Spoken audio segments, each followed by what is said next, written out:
ॐ विष्णुपादाय कृष्णपृष्ठाय भूतले श्रीमते भक्तिवेदान्त स्वामिनिति नामिने। नमस्ते सरस्वती देवे गौरवाणी प्रचारिणे निर्विशेष शून्यवादी पाश्चात्य देशतारिणे। वाञ्छाकल्पतरुभ्यश्च कृपा सिन्धुभ्येव च पतितानां पावनेभ्यो वैष्णवेभ्यो नमो नमः। जय श्री कृष्ण चैतन्य प्रभु नित्यानंद श्री अद्वैत गदाधर श्रीवासदि गौरभक्तवृंद। हरे कृष्णा कृष्ण कृष्ण हरे हरे, हरे राम राम राम हरे हरे। ओम नमो भगवते वासुदेवाय। ओम नमो भगवते वासुदेवाय। ओम नमो भगवते वासुदेवाय।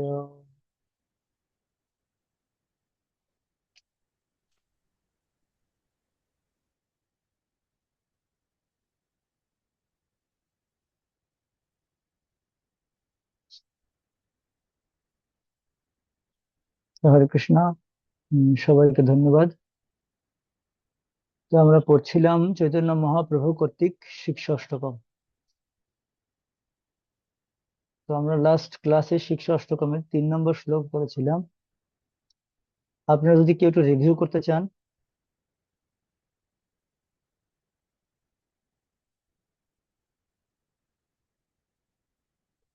হুম, আপনারা কেউ কেউ রিভিউ করতে চান? দয়া করে যাদের সুযোগ আছে ক্যামেরাটা একটু অন করুন তো ভালো, মানে একদম সবার ক্যামেরা গুলো অফ আছে এরকম।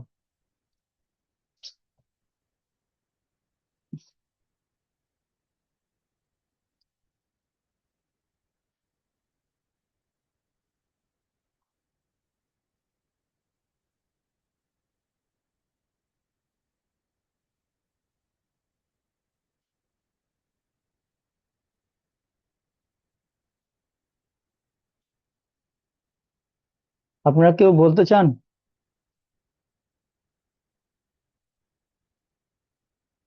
আমরা লাস্ট ক্লাসে কি আলোচনা করেছিলাম?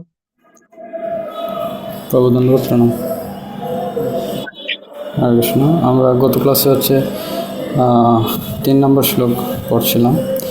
তো এটা বলছিলেন যে এটা হচ্ছে প্রেম প্রাপ্তির কৌশল, যেটা হচ্ছে তৃণাদপি শুনিছেন তরুরী বসরে শোনা। তো ভক্তিবিনোদ ঠাকুর এই শ্লোকে বলেছিলেন, এই শ্লোকটি হচ্ছে আমাদের কণ্ঠিহার করে গলায় রেখে দেওয়া উচিত।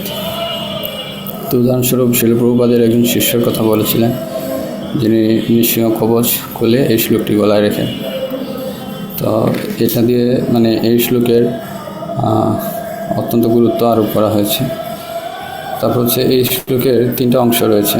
একটা হচ্ছে তৃণাদপি, তারপর শুনিচ্ছেন, তৃণাদপি শুনিচ্ছেন তরুষনা, আর অমানিনা মানদেন। তৃণাদপি মানে হচ্ছে আপনি বলছিলেন যে সকলের পদদলিত থেকেও, আর শুনিচ্ছেন মানে হচ্ছে প্রকৃত মর্যাদা রহিত ভাব বাদ দিয়ে। তরুরিভু সহিষ্ণু মানে হচ্ছে বৃক্ষের মতো সহিষ্ণুযুক্ত। তরুরিভু মানতে বলছেন বৃক্ষের থেকেও যেন বেশি সহিষ্ণু হয়।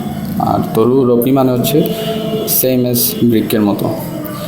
আর অমানীর মানদেনের মানে হচ্ছে নিজে অমানী হওয়া সত্ত্বেও অনেককে সমান দেওয়া এবং সমানের আশা না করা। তো এই 3টি গুণ যদি কারো থাকে, তিনি হচ্ছে হরিনাম করতে পারেন।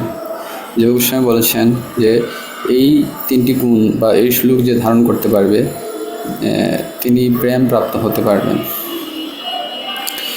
তো কৃষ্ণদাস কবিরাজ গোস্বামী চৈতন্য চরিতামৃতে স্বরূপ দামোদর এবং রায় রামানন্দের সংবাদে বা কথোপকথনে বলেছিলেন যে তিনি সবার মধ্যে থেকে হাত তুলে বলছেন যে এই শ্লোকটা অত্যন্ত গুরুত্বপূর্ণ। আর শিল প্রভুপাদ বলেছেন যে এই শ্লোকটা হচ্ছে আত্মসমর্পণ।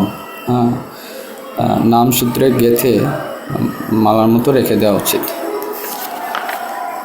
হরে কৃষ্ণ প্রভু, আসলে আরও অনেক কিছু বলেছেন, আমি অল্প কিছু বলবো, যদি আর কিছু কেউ শেয়ার করতে চায়।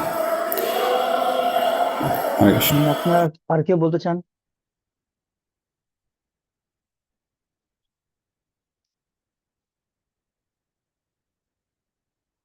আমরা লাস্ট ক্লাসে যে আলোচনা করেছিলাম,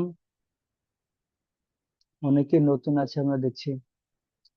যদি আপনারা কেউ প্রভু কিছু বলেছেন, আপনারা বাকি যদি কেউ কেউ বলতে চান।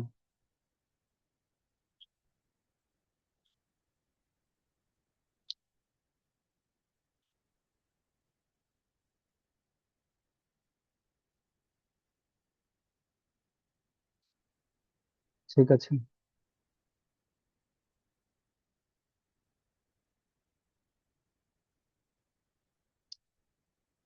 তো আমরা লাস্ট আলোচনা করেছিলাম যে ত্রিনাদপি, আমরা আমরা প্রথমেই এই শ্লোকের মূল যে টাইটেল, কীর্তনীয় সদাহরি, তো আমরা এটা বলতে গিয়ে বলেছিলাম যে আমাদের কিছু স্লোগান থাকা উচিত। যেমন একটা স্লোগান আছে কীর্তনীয় সদাহরি, আর একটা হচ্ছে নিত্যম ভাগবত সেবায়া, আর একটা কি স্লোগান ছিল, কারো মনে আছে? পরম বিজয়তে শ্রীকৃষ্ণ সংকীর্তনম। হ্যাঁ, পরম বিজয়তে শ্রীকৃষ্ণ সংখ্যা। ধন্যবাদ। হুম। তো আমরা জাস্ট লাস্ট আমরা বলেছিলাম এই শ্লোকের প্রত্যেকটা ওয়ার্ড মিনিং ধরে ধরে আমরা আলোচনা যখন করছিলাম, তখন তৃণাদপি শুনেছেন এই শ্লোকে বিশেষ করে তৃণের কথা উল্লেখ করা হয়েছে। কারণ তৃণকে সবাই পদদলিত করে, কিন্তু সে কখনোই তার প্রতিবাদ করেনি। তো ভক্তিবিনোদ ঠাকুর লিখেছেন যে তৃণেরও মূল্য আছে, কিন্তু আমার তা নেই। শ্রী নামের করুণায় তৃণাদপি শুনেছিন ভাব গাঢ় বা স্থিরতা প্রাপ্ত হয়, আর উত্তম দৈন কৃষ্ণ প্রেমের গাঢ় অবস্থার প্রাদুর্ভাব হয়। শ্রীকৃষ্ণ, আমরা একটা উদাহরণ দিচ্ছিলাম, শ্রীকৃষ্ণ মথুরা গেলে বিরহে শ্রীমতী রাধারানী ও গোপীদের যে দৈন দশা প্রাপ্ত হয়েছিলেন সেই রূপ। তো এই পর্যন্ত আমরা আলোচনা করেছিলাম। তো আজকে আমরা যেটা আলোচনা করতে চাইছি, তরোরিব সহিষ্ণু না, মানে তর, আমরা বললাম তৃণাদপি, তৃণ, আর একটা হচ্ছে তর। তৃণ হচ্ছে সবসময় অন্য কোনো বৃক্ষের বা অন্য কোনো বস্তুর উপরে তারা পরজীবী হয়ে থাকে, তারা আশ্রয় গ্রহণ করে। বুঝতে পারছেন? তো এই কথা বলতে গিয়ে আমাদের ছিল জীব গোস্বামী পাদ, উনি বলছেন যে আমাদেরও এই এই শ্লোকে যেটা বলতে চাইছেন, তৃণাদপি শুনেছেন তররিব সহিষ্ণু না, অমানিনা মানদেন কীর্তনীয় সদা হরি। আমরা যদি এইরকম এই তৃণের মতো পরজীবী হই এই তিনটি বিষয়ের প্রতি, পরজীবী হয়ে তাকে আমরা আমার জীবনে গ্রহণ করি, মানে পরজীবীর মতো আমি তার উপরে ডিপেন্ডেন্ট হয়ে আমার জীবনে গ্রহণ করি, তাহলে তিনি হচ্ছেন কেবলমাত্র কীর্তন হরিকীর্তনের অধিকারী। যদিও আমাদের যোগ্যতা ওই তৃণের মতো নাই, কিন্তু তবুও তৃণ যেমন অন্য কোনো বৃক্ষ হোক, অন্য কোনো বস্তুকে তিনি আশ্রয় গ্রহণ করে, ঠিক একইভাবে আমরা যদি এই তিনটা বস্তুকে আমরা তা আশ্রয় গ্রহণ করি আমাদের জীবনে, তাহলে আমরা কীর্তনের যোগ্য হতে পারি। হম। তারপর উনি বলছেন তররিব সহিষ্ণু। তর মানে হচ্ছে বৃক্ষের মতো সহিষ্ণু। এটা কেমন? একটা বৃক্ষকে ছেদন করলেও সে প্রতিবাদ করে না, বরং ছেদনকারীকে পরিশ্রান্ত দেখে নিজের শাখা পল্লবাদির দ্বারা তিনি ছায়া প্রদান করে, তাকে মনে হয় যেন তিনি চামড় দিয়ে তাকে বাতাস দিচ্ছেন। বাতাস এমন ভাবে তিনি নড়ে নড়ে নিজেকে অন্যকে বাতাস দিয়ে যাচ্ছেন, কিন্তু অপরদিকে কিন্তু তাকে ছেদন করা হচ্ছে। ছেদন করা সত্ত্বেও তিনি এই শাখা, তিনি যিনি এই ছেদন করছেন তাকে পরিশ্রান্ত দেখে সে নিজের শাখা বা পল্লবাদির দ্বারা দ্বারা ছায়া প্রদান করে। শুধু ছায়া না, এমনকি তিনি চামর ব্যঞ্জনের মতো ব্যঞ্জন করতে থাকেন। এমনকি যদি এই বৃক্ষ জলের অভাবে শুকিয়ে মৃতপ্রায় হলেও কেবল আকাশের দিকে চেয়ে থাকে, অন্য কারো কাছে জল প্রার্থনা করে না। সে চায় না কারো কাছে আমাকে একটু জল দিন। যদি প্রকৃতি তাকে করুণা করে তাকে জল দেয় তাহলে ঠিক আছে, আর না হলে সে কারো কাছে প্রার্থনাও করে না। আবার অন্যের সেবার জন্য ফল ভার বহন করে, নিজে সহ্য করে করে জ্বলে জ্বলে ফল অর্জন করে, ফল হয় এবং সেই ফল আবার বহন করে অন্যকে দান করে। সে চায় তাকে নিজের ধন প্রদান করে, সে চায় নিজের যে ধন আছে, আমার কাছে যে ধন আছে সেই ধন কাউকে বিমুখ না করে অন্যকে দিয়ে দেয়। তো আমাদের হরিশৌরী প্রভু নামে একজন আচার্য আছেন, উনি লিখছেন যে হ্যাঁ, এই এই চৈতন্য মহাপ্রভুর এই শ্লোকটাকে এমনকি আমাদের আহ আহ, সনাতন গোস্বামী পাদ লিখেছেন যে উনি লিখছেন যে এই যে বৃক্ষ সে যে ফল ভার বহন করে অন্যকে, নিজে ফল হয়ে অন্যকে যে দিয়ে দেয়।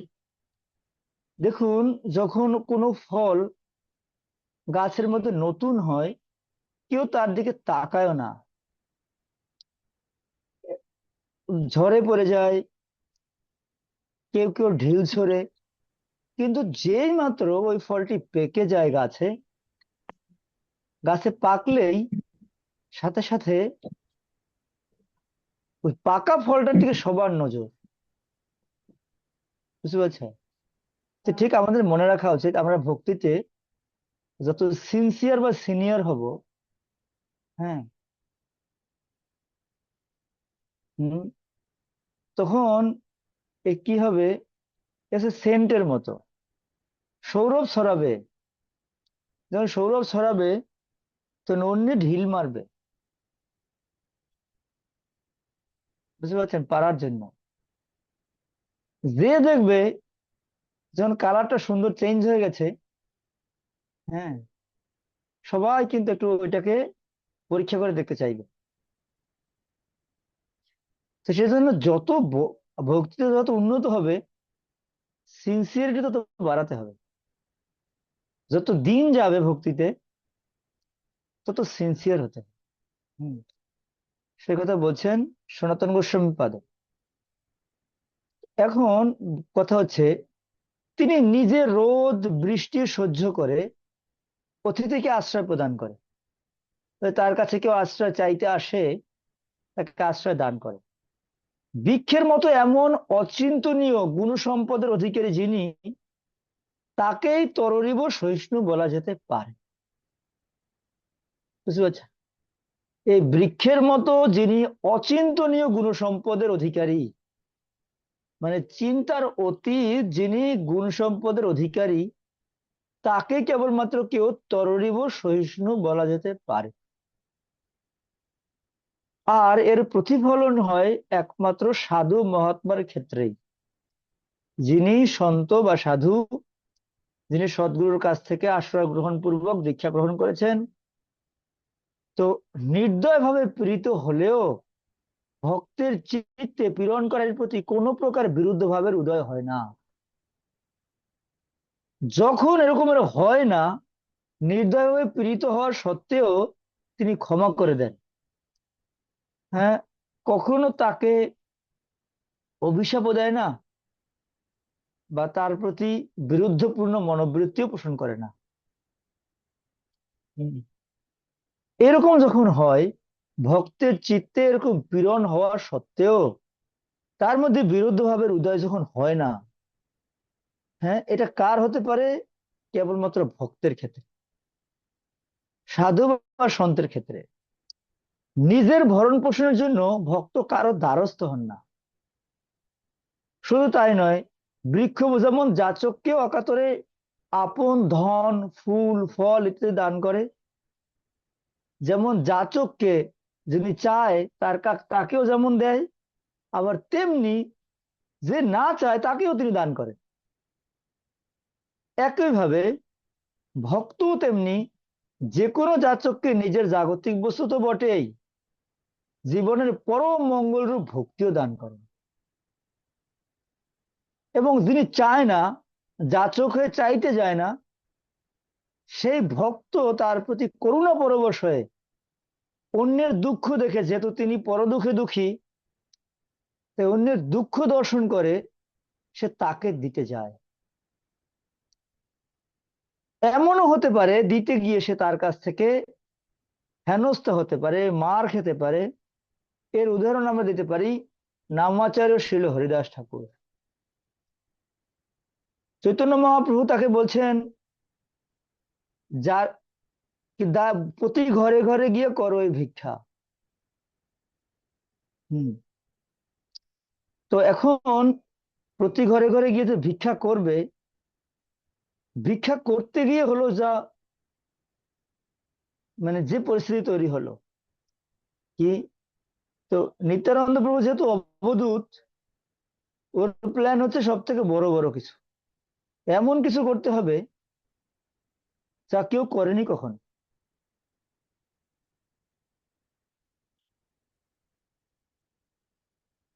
হ্যাঁ। তো এখন যে এইরকম যে পরিস্থিতি, যে কখনো এরকম কিছু করে নাই, সেটা সে করবে। তো এখন নিত্যানন্দ প্রভু প্ল্যান করলেন, তাহলে ঠিক আছে, দেখো আমরা এই রাজ্যের মধ্যে সবথেকে খারাপ হচ্ছে জগাই মাঝে, তার কাছে যাই। না, জগাই মাঝে তাকে ডেকেছে, ডাকছে নাকি যে আসেন আমার কাছে, আমার এই সম্পদ দরকার, আমাকে দিয়ে যান, বলছে কি না? তার কাছে গেলেন, সে জানে না সে সবথেকে খারাপ ব্যক্তির কাছে গেলে কি পেতে পারে? সবথেকে খারাপ কিছু করতে পারে। তার সত্ত্বেও তার কাছে গেলেন, গেলেন মার খেলেন, করুণা করলেন। মহাপ্রভু উল্টো তাকে প্রতিবাদ করতে চাইলেন, তার কাছে তাদের হয়ে কৃতজ্ঞতা প্রকাশ করলেন যে না না প্রভু, তাদের কোনো দোষ নাই। হম। আপনি না বলেছেন যারা দেখো তারে কহ কৃষ্ণ উপদেশ, তাহলে এখন তাহলে তাদের কি দোষ আছে? আমি তো আপনার আজ্ঞা পালন করতে এসেছি, এই জন্য এটা হয়েছে। তাহলে মহাপ্রভুর কেমন আর লাগবে গায়ে? আপনি বলেছেন সেজন্য আমি এসেছি। তাহলে এখন মহাপ্রভু তো চাইছিল সুদর্শন চক্র ছাড়বে, এখন সুদর্শন চক্র যদি ছেড়ে দেয়, তাহলে তো, হ্যাঁ, ওকে তো মেরেই ফেলবে। কিন্তু এখন যে কথা বললেন, আপনি বলেছেন বলে এসেছি, তাহলে এটা আপনি বলছেন, তাহলে আমি এই জন্য তার কাছে এসেছি। তাহলে আপনি তাকে তাকে মারছেন, তাহলে তার আবার কিরকম লাগবে? তো সেই জন্য এখানে বলছেন যে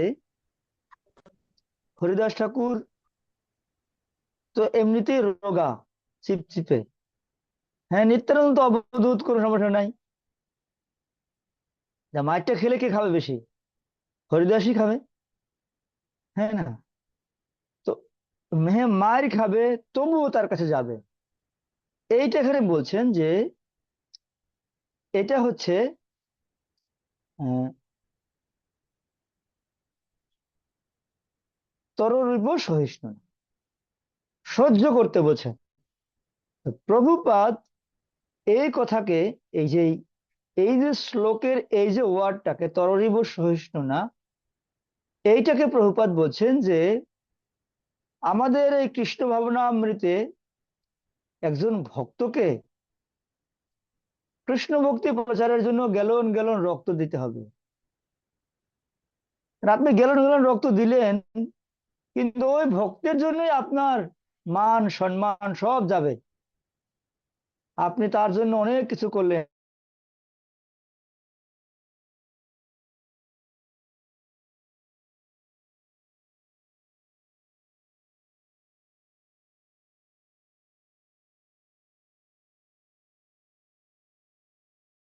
তো সেই কাউকে কিছু না বলে এনডিপিতে জয়েন করেছে।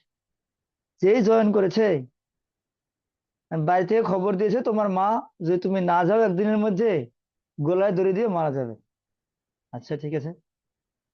তখন ও ফোন করে বলছে মা যদি মারা যায় আমি কি করতে পারবো। যাক, তা মা আর মরলো না। এখন বোন চলে আসছে, বোন বোন জামাই এসে, বোন একদম মন্দিরের সামনে দাঁড়িয়ে, তুই যদি আমার সাথে না যাস তাহলে আমি এখনই শাখা ভেঙে ফেললাম। স্বামী সামনে দাঁড়িয়ে আছে, বললেন কি অবস্থা। হ্যাঁ, তো এখন ও, তো সেই কান্নাকাটি রোল হয়ে গেছে। তো বাসায় চলে গেছে, বাসায় চলে গিয়ে বোনকে বাড়িতে দিয়ে ও আবার ওই ঘরের পিছন দিয়ে আবার বেরোয় আসছে। বুঝছেন? তো এখন এইটাই হচ্ছে কথা যে প্রভুপাদ বলতে চাইছেন যে দেখো, যেহেতু প্রভুপাদ হচ্ছে যুগান্তকারী আচার্য, হম, এই যুগের যুগাচার্য, তো প্রভুপাদ তার টেকনিক আরো উন্নত। চৈতন্য মহাপ্রভু নাহলে নিত্যানন্দ প্রভু হরিদাস ঠাকুরকে বলছেন প্রতি ঘরে ঘরে গিয়ে করো এই ভিক্ষা। কিন্তু প্রভুপাদ সেই নিত্যানন্দ প্রভুর, হ্যাঁ, সেই নিত্যানন্দের গুরুতত্ত্বের একজন হয়েও তিনি কি প্ল্যান করেছেন, না প্রতি ঘরে ঘরে গিয়ে ভিক্ষা করবে। কি ভিক্ষা করবে জানো? আমার এই বইটা নেন। বুঝতে পারছেন? কেন? নাম দিয়ে আসলে ও করতেও পারে, নাও করতে পারে। কিন্তু আপনি যদি একটা এই বৃহৎ মৃদঙ্গ সংখ্যা একটা গ্রন্থ দিয়ে আসেন তার কাছে গিয়ে, তাহলে ও চাক কি না চাক, ও করতে পারুক কি না পারুক, যখন সে বিপদে পড়বে, যখন সে দুঃখে ভারাক্রান্ত হয়ে যাবে, তখন সে গ্রন্থের আশ্রয় নেবে। যখন নিবে, যে কোনো কারণে ওই বইটা কোনো না কোনো ভাবে বাস্ট হবে। আর যখন কখনো কোনো কিছু বাস্ট হয়, তখন একা ইফেক্টেড হয় না। বুঝতে পারছেন? যখন বোমা বাস্ট হয় তখন অনেককে নিয়ে ইফেক্টেড হয়।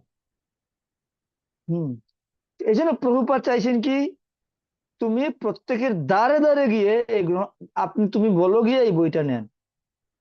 আর একটা হচ্ছে, তুমি তো তাকে বইটা দিয়ে আসলে, তার বিনিময়ে তোমাকে কিছু প্রণামী দিবে সে। সেটা তার কষ্ট অর্জিত সম্পদ। সেই সম্পদটা এনে তুমি যখন ভগবানের সেবায় লাগাবে, তখন তার কর্মফলও ভগবানের সেবায় লাগলো, আর তুমি তার ঘরে গিয়ে একটা বীজ বপন করে আসলে। হ্যাঁ, ওই বীজ যে কোনো সময় ফুলে ফলে ভরে যেতে পারে। আর তোমাকে একটা কাজ করতে হবে, শুধু শুধু বইটা দিয়ে আসলেই হবে না, তাকে নার্সিং করতে হবে। বুঝতে পারছেন? এই নার্সিংটাকে উনি বলছেন রক্ত দিতে হবে। তোমাকে সহ্য করতে হবে, কিন্তু তোমাকে অপবাদ দিবে, তোমার ডাল ছিঁড়ে ফেলবে, তুমি করবে তারপরেও তোমাকে দোষ দিবে, তোমার কারণে এরকম হয়েছে, আমরা ভালোই ছিলাম, আপনি এসে ভেজালটা লাগিয়েছেন। হ্যাঁ, বুঝতে পারছেন? আমার মনে আছে, আমি আমি বলেই ফেলি তাহলে একটা কথা। হ্যাঁ, হ্যাঁ, 11 সালের দিকে হবে। একটা ভক্ত, আমি নাম বলবো না, আপনারা বললে চিনে ফেলবেন। ওর বাসা হচ্ছে কালিয়াকর। বুঝতে পারছেন?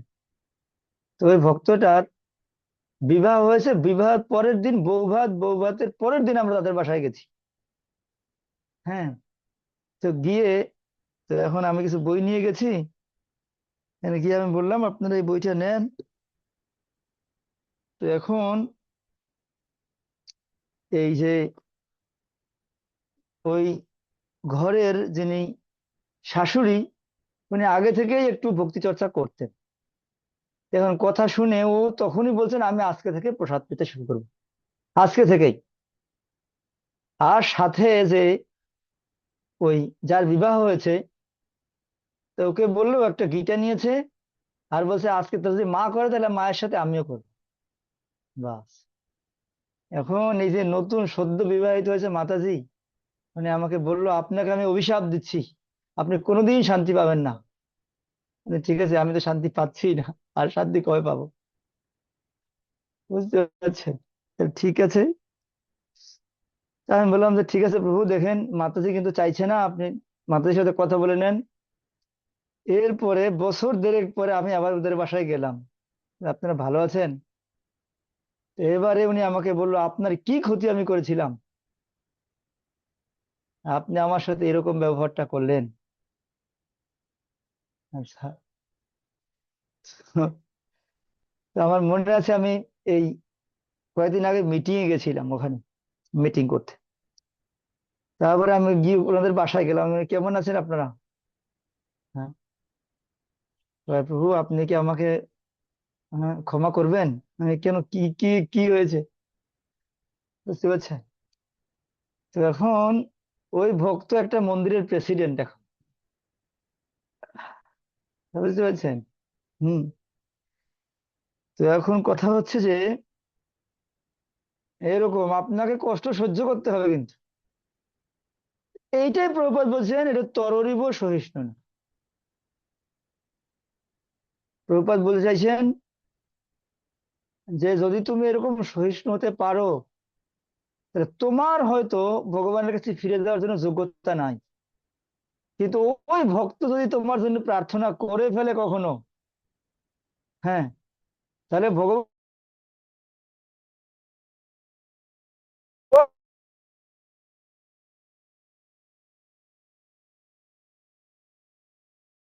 তাহলে উনি ওটাকে গ্রহণ গ্রহণ করে নেবেন।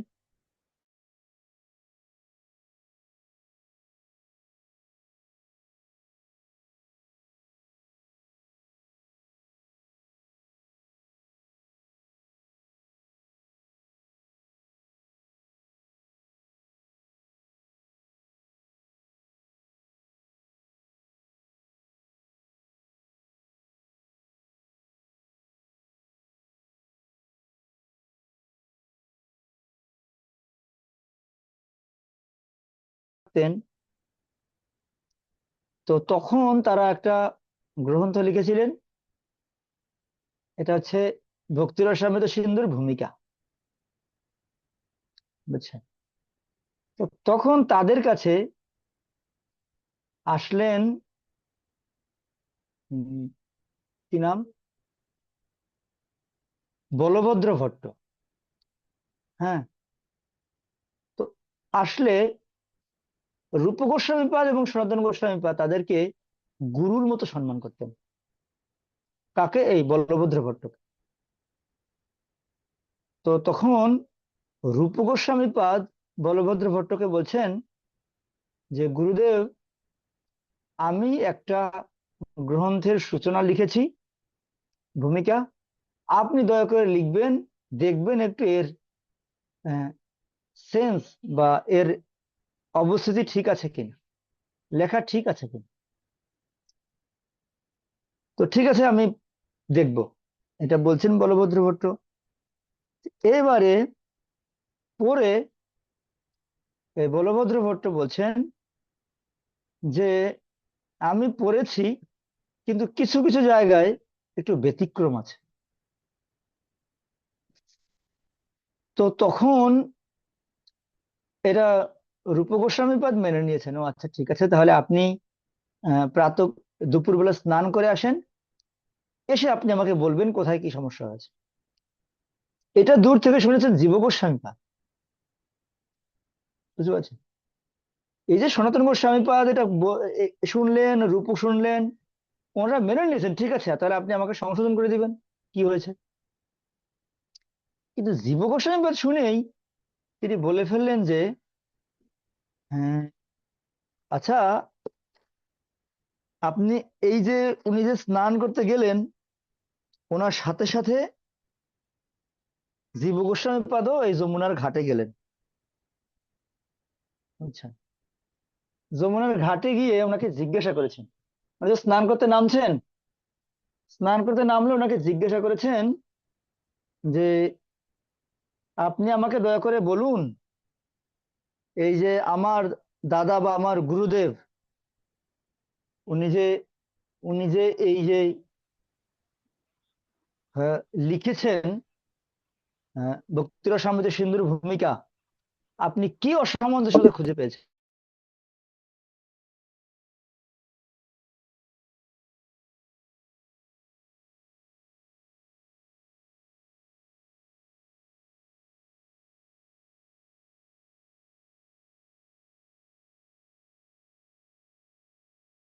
আসলে রূপ নিয়ে গেছেন, তাহলে আপনি ঠিক করে দেন।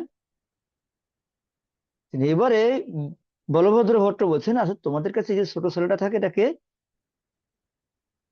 আর রূপ গোস্বামী পাদ তো বুঝে গেছে যে কিছুটা তো হয়েছে। তো জিজ্ঞাসা করছেন কেন, যে হ্যাঁ দেখো, এই আমি তো বুঝতে পারিনি, এত সুন্দর করে ব্যাখ্যা করে দিলেন।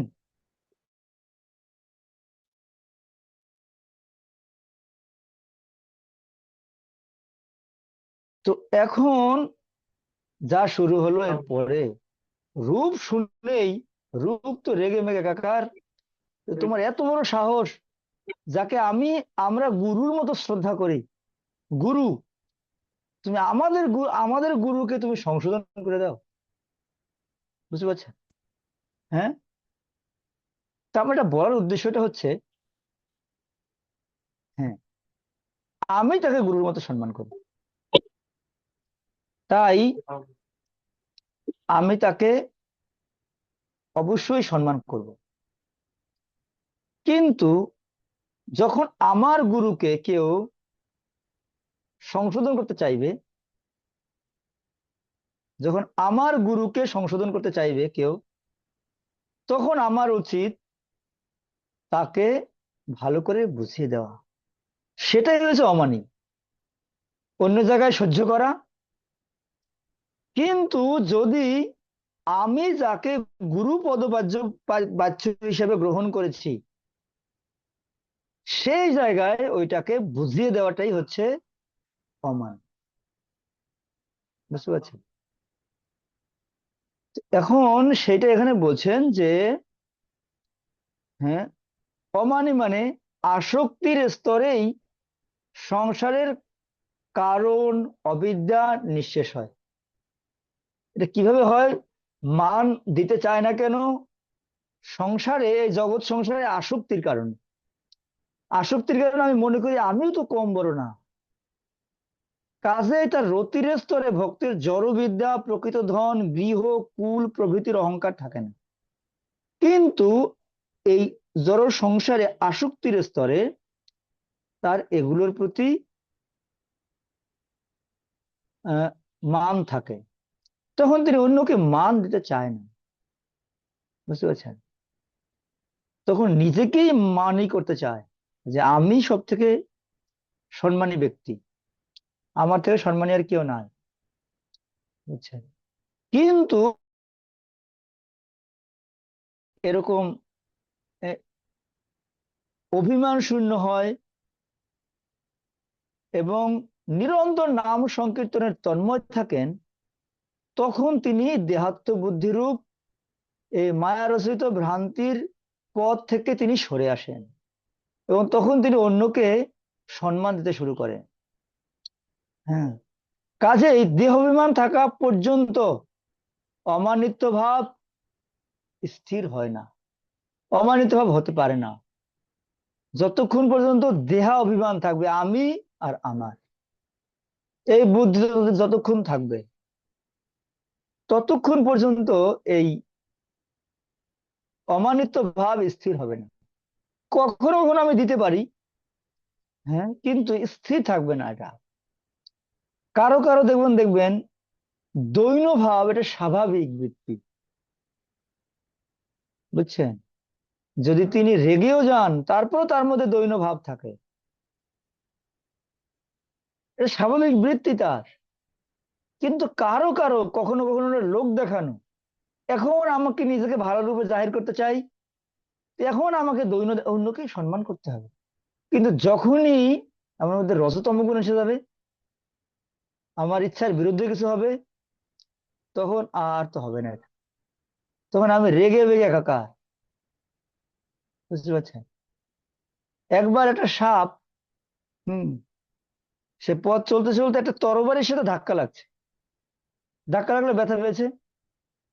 এবার ব্যথা পেলে ও তার সবল তুলে একদম তরবারিটার উপরে দিয়েছে সবলটা। যখন সবল দিয়েছে তখন ব্যথা পেয়েছে। বুঝতে পারছেন? রেগে সে তরবারিটাকে পেঁয়াজ দিয়েছে, দিয়ে যখন চাপ দিয়েছে, নিজে কেটে টুকরো টুকরো হয়েছে।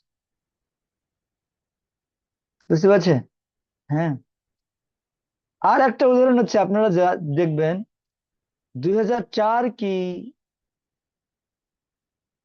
ফ্রান্সের ক্যাপ্টেন ছিলেন জিনেদিন জিদান।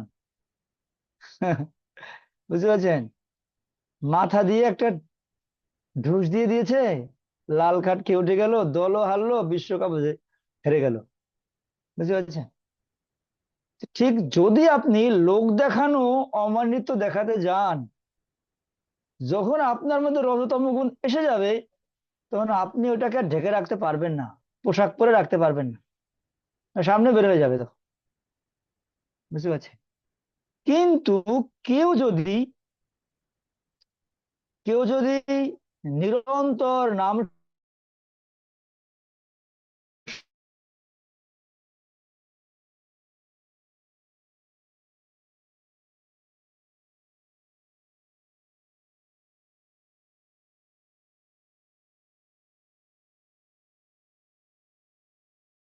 গ্রহণ পূর্বক নাম সংকীর্তন করেন, তাহলে মহাপ্রভু ক্রমেই তাকে অমানি করে তুলবেন। ঠিক আছে? হ্যাঁ। এরপরে বলছেন মানত।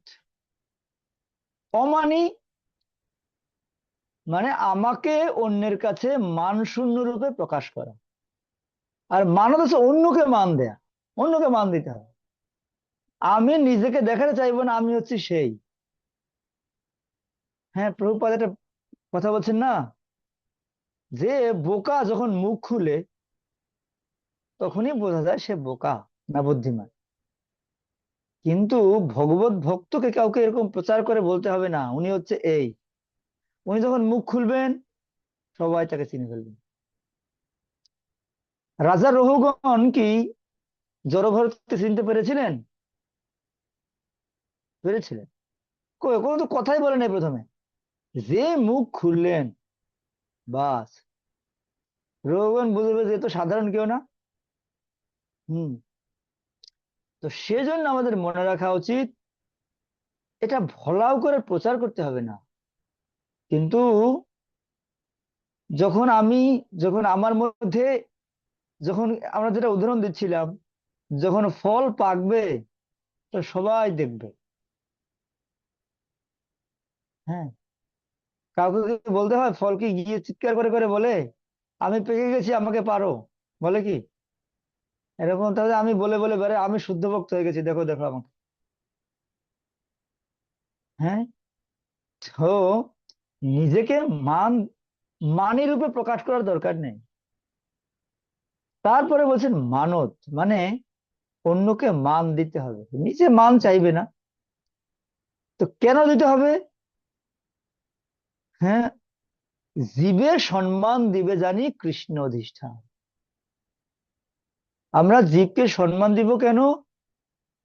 আমি জানি এই জীবের মধ্যে কৃষ্ণ আছেন। বুঝতে পারছেন? যেমন একটা রিক্সাওয়ালাকে সম্মান দিতে হবে তাহলে। হ্যাঁ না?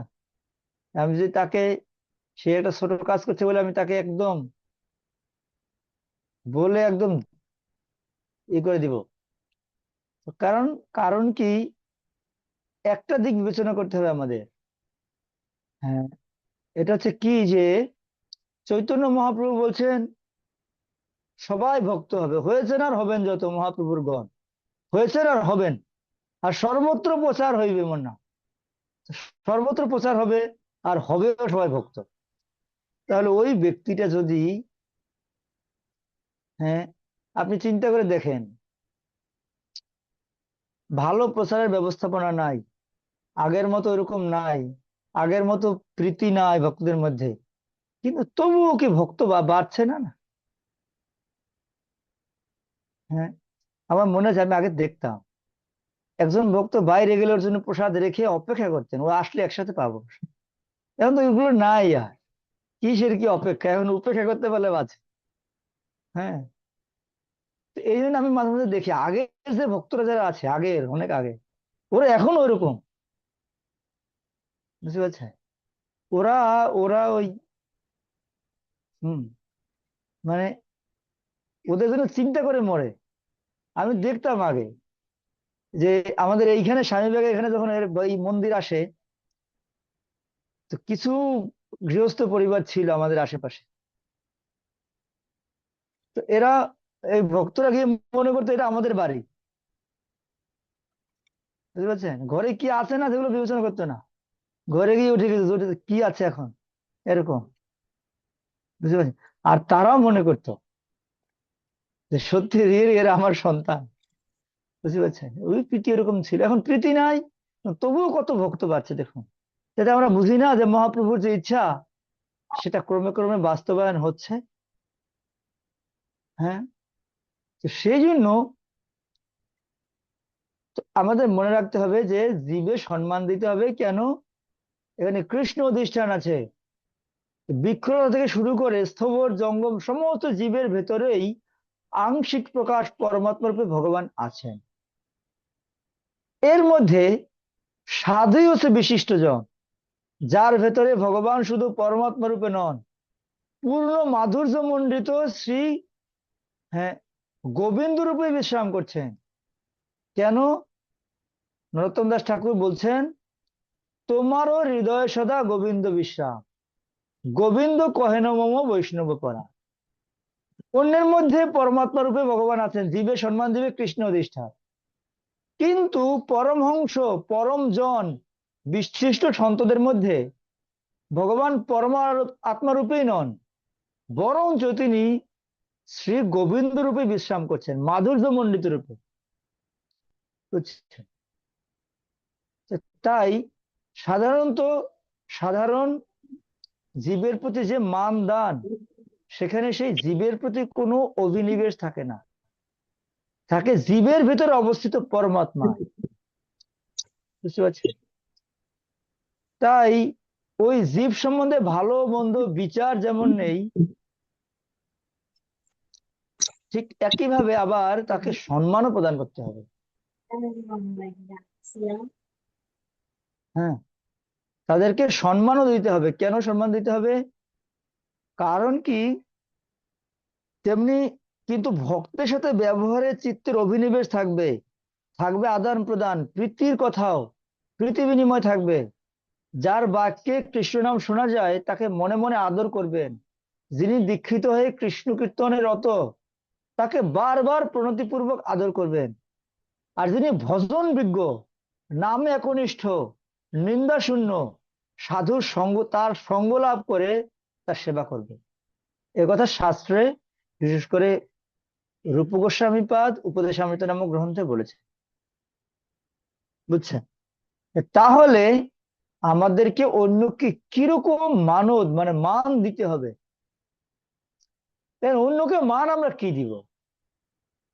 হ্যাঁ, অন্যকে কি মান দিব? আমি চাই নিজের মান, আমাকে মান সম্মান দিচ্ছে না, আমি অন্যকে কি মান দিব? আমি কম সিনিয়র হয়েছি, তো দেখেন আমাকে, আমি আর এই সেবাটা করতে পারবো না। কেন? এখানে সম্মানই নাই, বুঝতে পারছেন? এটা হচ্ছে ব্যাপার।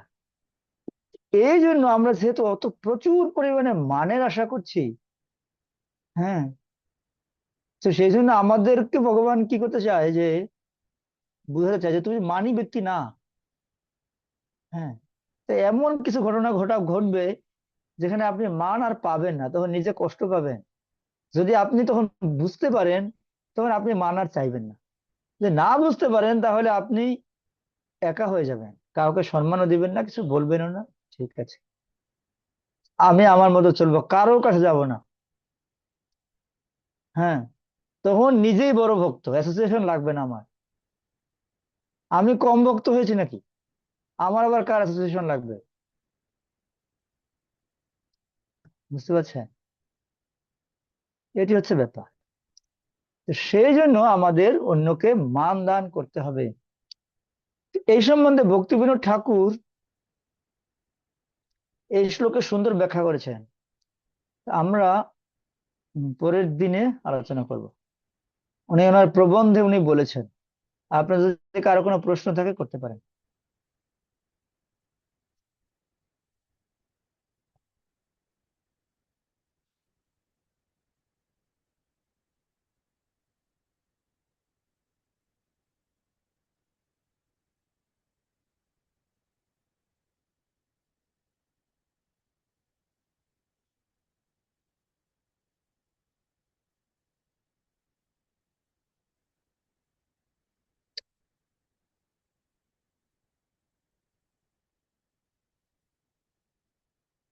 নাই?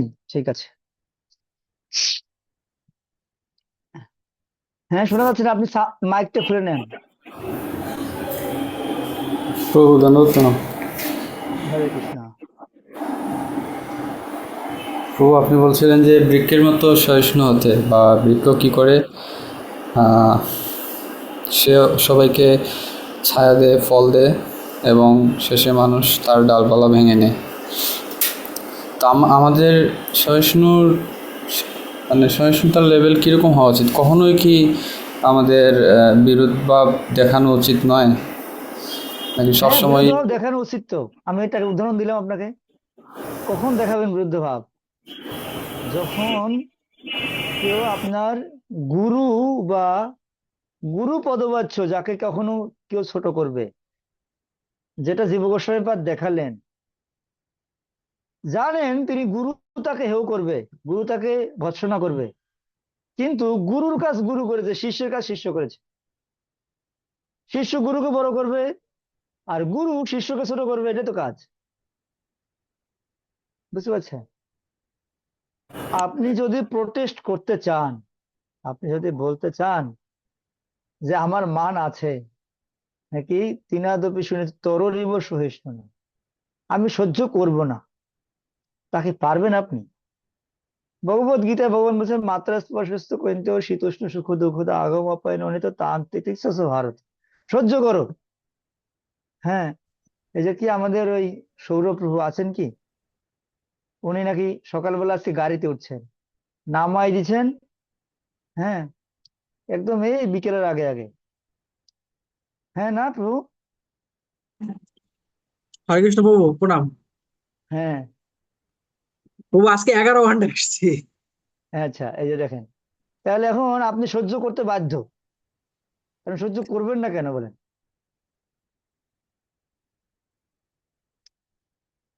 বুঝছেন?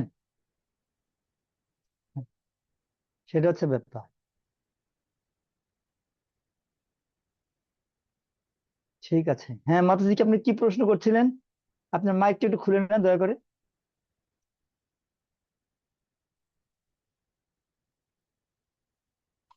হ্যাঁ, এবার বলছি বলুন। মাইক কথা বলা যাচ্ছে, শোনা যাচ্ছে? হ্যাঁ, এখন শোনা যাচ্ছে, বলুন।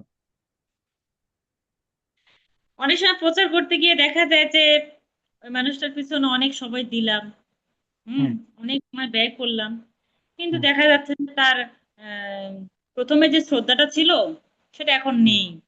হুম। তখন নিজেকে হতাশ মনে হয় যে আসলে আমার কোনো যোগ্যতা নেই প্রচার করার। আচ্ছা। আহ আমার হয়তো বা প্রচার করা উচিত নয়, আমি নিজেরই হয়তো আমি এখনো আমার সাধনার এত বল নেই যে আমি প্রচার করতে পারি। তো উম, এই মনোভাবটা কি রাখা উচিত নাকি পুনরায় চেষ্টা করা উচিত?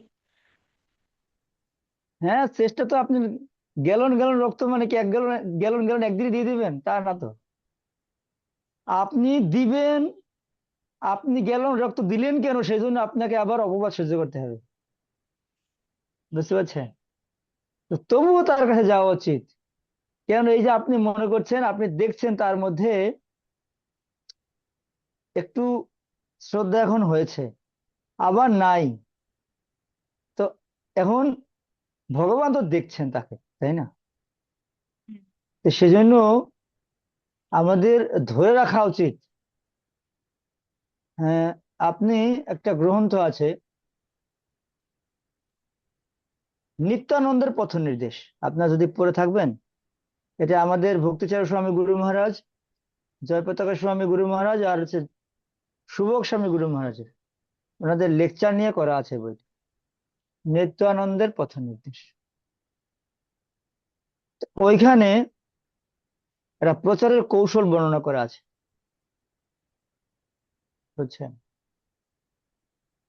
আমরা কখনো এরকম করব না যে আমরা কাউকে অন্যের ভোগের সামগ্রী বানিয়ে দেব না। আমরা মানে আমরা তৈরি করে দিয়ে সেরে ফেলে দিয়ে আসবো না। হুম। ফেলে দিয়ে আসলে অন্য কেউ ধরে নিয়ে যাবে, বুঝতে পারছেন?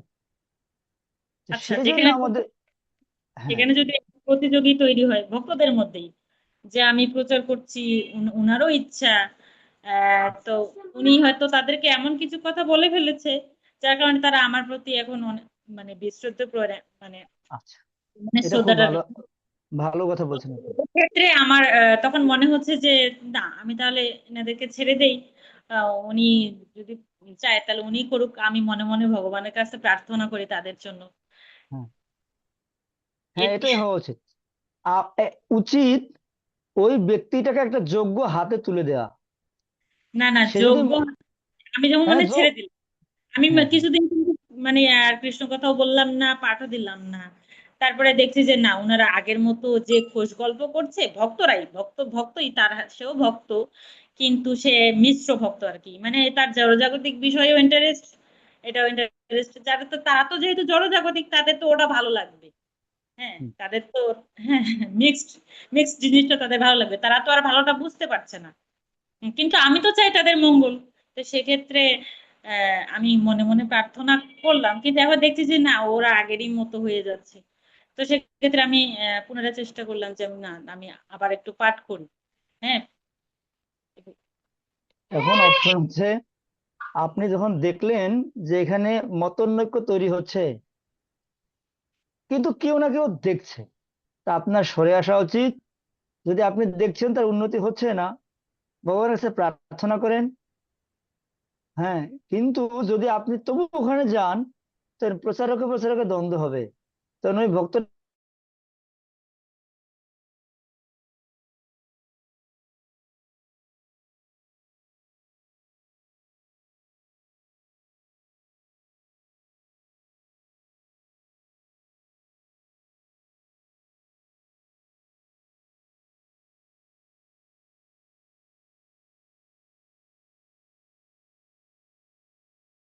উনি ও স্কলারশিপ নিয়ে অস্ট্রেলিয়া যাচ্ছিলেন।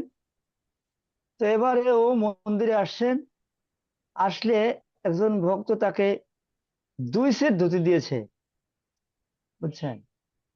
আরো আরো কিছু গিফট দিয়েছেন।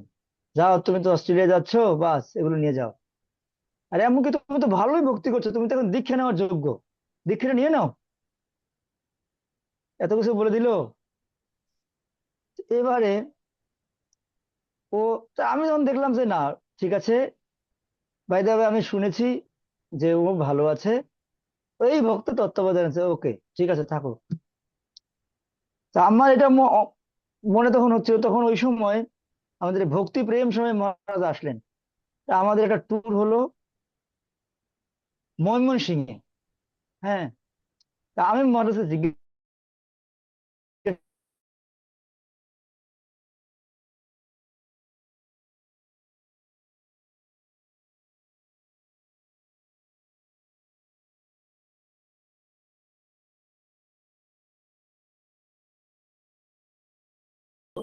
তুমি নিজের স্বার্থ বিবেচনা করোনি, তুমি চেয়েছো তার ভালো, তাহলে সে আজকে হোক কালকে হোক তোমাকে সে বুঝতে পারবে।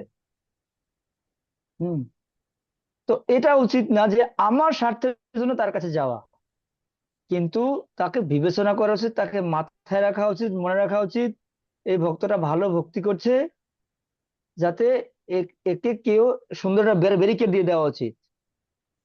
হ্যাঁ, লক্ষণ রেখার মতো, মানে খোঁজ খবর রাখা উচিত। কিন্তু যদি এরকম হয়, ব্যতিক্রমটা ছেড়ে দেওয়া উচিত, ভগবানের কাছে প্রার্থনা করা উচিত। আচ্ছা আচ্ছা, ঠিক আছে। বুঝছেন? হরে কৃষ্ণ। হরে কৃষ্ণ।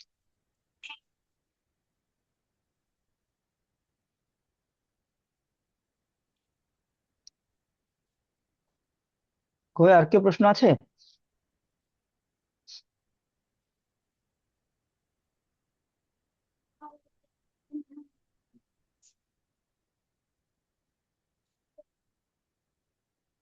ঠিক আছে।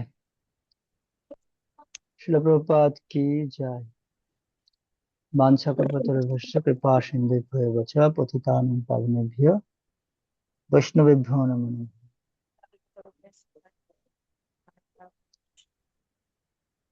হরে কৃষ্ণ।